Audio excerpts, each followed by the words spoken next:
Three drownings in 2 weeks at Little Talbot Island. The most recent happened Saturday when a father and son were swept away by high tide at the Fort George Inlet. Action News Jack's Courtney Cole is live at the scene. And Courtney, you've been pushing for answers. What's being done to keep people safe in that area?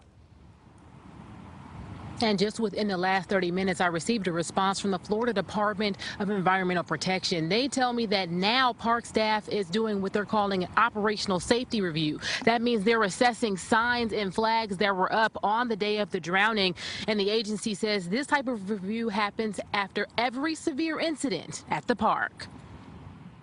Tonight, family members and friends are heartbroken after a father and son fishing trip turned tragic on Little Talbot Island.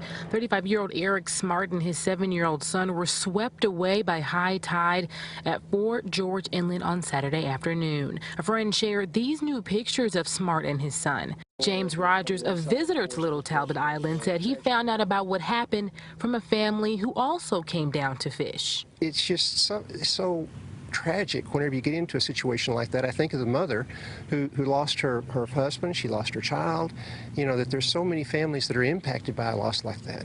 On September 29th, at least one adult male died after facing trouble in the water during a trip to Little Talbot. Rogers told us there are signs everywhere addressing what visitors can do to stay safe during their visit. There are plenty of signs up. You look and there's warnings. There's always a sign of some sort talking about the riptide, the undertows. According to the United States Life Saving Association, more than 100 drownings happen due to rip currents.